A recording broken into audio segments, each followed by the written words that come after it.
Gémeaux, bienvenue. Alors aujourd'hui, nous allons regarder vos énergies sentimentales pour la fin du mois de juin 2023. Évidemment, vous le savez, cette guidance est complémentaire à celle que j'ai déjà réalisée pour le mois de juin. Je vous mets la vidéo à la fin de celle-ci. Allez, c'est parti! Alors, pour vous les Gémeaux, quelles sont vos énergies sentimentales? Ouh, ok, on a le 4 de bâton, ça commence très très bien, il y a quelque chose à fêter ici. Alors, vous êtes peut-être de fête, de cérémonie, ou simplement, vous êtes dans une dynamique où vous dites, hey, j'ai bien envie de m'engager. Hein, il y a ça ici, cette notion d'engagement, voire de mariage, on adore. Alors, je vais prendre celles qui se sont retournées. Ah oui, alors, ou pas. Bon, alors, je vous rappelle, hein, les énergies sont générales, pardon, donc vous ne prenez uniquement ce qui vous parle, vous l'adaptez en fonction de votre situation, et les énergies peuvent être inversées entre vous et celles de chéri. En tout cas, on va partir du principe que c'est vous ici. On a la lune et le diable, c'est pas les énergies de l'année, les amis. Hein. Finalement, cet engagement-là, c'est quelque chose qui vous effraie au plus profond et du coup qui fait peut-être ressortir un peu le pire, hein. N'ayons pas peur des mots. Vos peurs, certaines dépendances, ça peut être des dépendances émotionnelles ou d'autres types de dépendances, vous adaptez en fonction de vous. Et là, tout remonte parce que rien qu'à l'idée de peut-être s'engager sérieusement, ça fait très très peur, quoi. Ok, allez, on continue. Je viens d'apercevoir cette carte-là, on voit qu'en plus, ça vous rend pas heureux, cette situation. Ah bah... Effectivement, ça ne vous rend pas du tout heureux. En fait, je pense au fond de vous que vous avez envie de vous engager. Je pense qu'au fond de vous, vous dites, ça serait tellement merveilleux d'être avec la bonne personne, ça serait tellement merveilleux de, si je suis avec quelqu'un, réussir à monter d'un niveau d'engagement, ça serait tellement super. Et en même temps, vous flippez tellement fort et ça vous fait mal, quoi. C'est-à-dire que ça commence à vous faire mal dans vos tripes, vous dormez pas bien, vous avez peut-être mal au ventre, à la tête, etc. Bref, c'est pas fou, mais c'est parce que c'est vos peurs là, hein, c'est qui vous rattachent, ça vous rattache à tout ce qu'il y a de moins bon. Et en fait, c'est vraiment deux énergies qui s'opposent. L'envie d'être heureux, heureuse dans quelque chose de stable et solide et la peur de pouvoir y aller, quoi. Bon, bah écoutez les amis, j'espère que vous trouverez vite solution. On va voir la suite, évidemment. Ah, mais ça se tourne et ça se retourne, dites donc. Ah, voilà. Ouais, on vous invite ici à faire preuve de courage, mais surtout à être dans la maîtrise de vos émotions négatives, parce que ça pourrait vous pousser à agir de façon impulsive, comme ça, un peu dure, alors qu'en réalité, c'est pas ce que vous voulez, on le voit ici. Donc là, il s'agit d'être plus bienveillant avec vous et regarder la situation sans vous laisser manipuler par vos peurs, les amis. Hein, parce que là, on est vraiment confronté à ça. C'est vos peurs qui vous manipulent. Et ça, c'est assez terrible. Bon, allez, on continue. Ok, allez. Ouais, bah oui, vous vous protégez, hein, c'est ce qu'on a vu. Hein. Alors, pour certains, c'est genre non, engagement, tu ne passeras pas par moi. Et puis, pour d'autres, c'est même carrément un peu en mode attaquant, quoi. Vous dégagez tout, poussez-vous, il est hors de question que cette situation arrive à moi. Bref, et ce qui est terrible, c'est que c'est une forme de protection pour vous. Et en même temps, parce que vous avez peut-être même plusieurs opportunités d'engagement, c'est tout à fait probable ici. Mais pour autant, il n'y a personne qui peut franchir les barrières que vous vous mettez. Mais je vous le rappelle, ces barrières, elles sont pas là pour vous aider en réalité. Vous avez l'impression de vous protéger, alors que finalement, vous vous faites à vous-même un petit peu de mal. Ok, allez, on continue.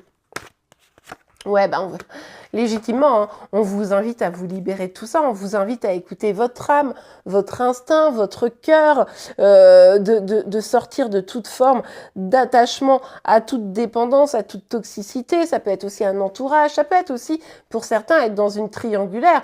On ne sait plus quoi choisir ou qui choisir entre deux personnes, deux situations. Bref, vous comprenez un peu la dynamique et ça vous fait extrêmement peur. Lâcher un mariage, par exemple, pour aller vers quelqu'un d'autre, Dieu sait que c'est difficile.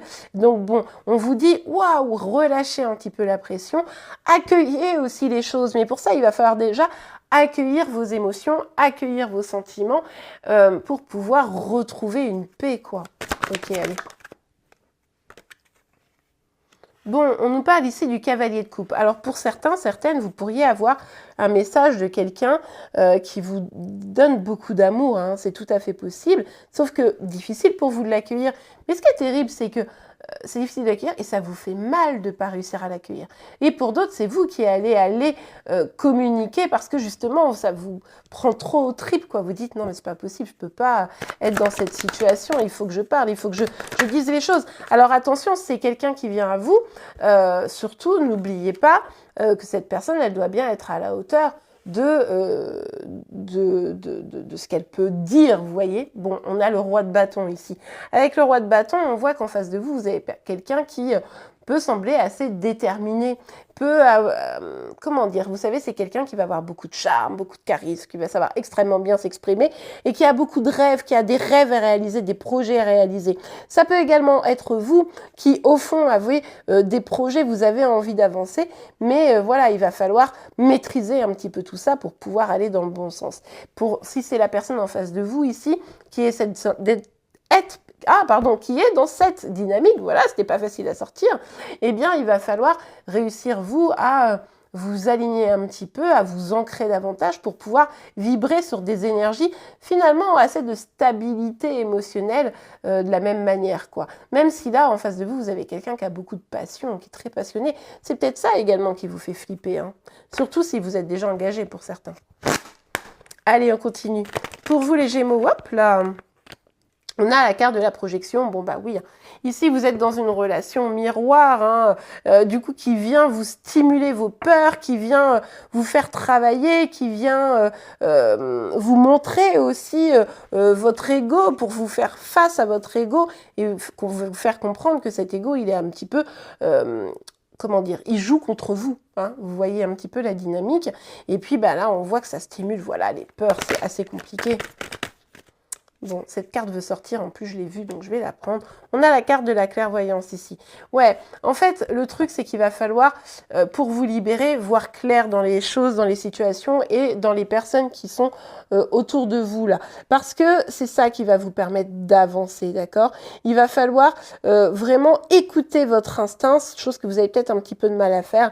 Écouter cet instinct et voir un petit peu la situation, comment dire, de manière plus claire. Oui, voilà, il n'y a pas d'autres mots, en sachant qu'il est tout à fait probable que vous soyez vous-même, comment vous dire, dans une forme de clairvoyance. Vous avez peut-être déjà naturellement beaucoup d'instinct, alors vous me direz en commentaire pourquoi vous le bloquez, cet instinct, par rapport à cette situation qui est présente ici. Ouais. Ici, il y a l'idée de pouvoir communiquer, hein, définitivement.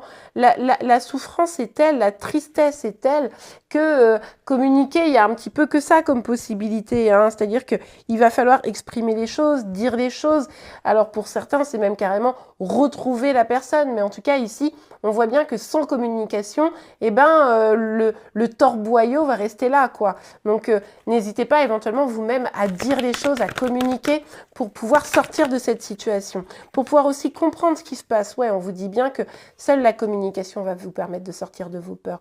Peut-être que vous n'avez pas su dire les choses, peut-être qu'en face de vous, vous avez une personne qui n'a pas su dire les choses, ou en tout cas, lever les craintes, lever les inquiétudes, lever le risque de dépendance. C'est-à-dire que quand on se dit, ça suffit pas de se dire, ouais, je t'aime, je conçois ensemble, par exemple, hein, c'est un exemple, c'est aussi de dire, mais si on s'aime et que c'est compliqué, comment on fait pour mettre en place les choses? Comment on fait pour libérer les énergies qui sont négatives pour nous, vous voyez? Donc c'est ça aussi, c'est une communication mais de qualité, pas juste dire des banalités ou des choses, ok, on sait qu'on s'aime, mais et donc comment on fait pour aller au-delà, quoi? Vous voyez un peu la dynamique? Bon. Une dernière petite carte, c'est les cartes que j'utilise maintenant sur TikTok et Insta tous les matins pour vous aider à regarder ce que vous devez travailler dans la journée. Et j'aime bien en fait, donc je les ressors pour les tirages sur YouTube. Allez. Alors pour vous, un petit message les Gémeaux. Relation toxique. Ouais, bon bah là on devinait qu'il y avait quelque chose d'assez toxique, hein. En fait la relation que vous avez vis-à-vis d'une personne, celle à laquelle vous pensez au moment où je vous dis ça, eh bien ça devient toxique, mais c'est aussi toxique par la situation, c'est-à-dire que c'est pas forcément la personne en face de vous qui est toxique, c'est également la situation qui fait que ça devient toxique. Donc c'est vrai que ça vaut le coup ici de pouvoir parler de tout ce qui fait que finalement ça devient négatif pour vos énergies mutuelles, ou en tout cas pour vous, pour pouvoir sortir de ça et revenir à de l'apaisement, se libérer de toutes les toxicités et avancer. Alors ça peut être cette relation toxique, on l'a vu dans le cadre d'une triangulaire, ça peut également être dans le fait de ne pas choisir l'engagement et de rester sur quelque chose d'instable et que finalement ça vous fait pas du bien du tout.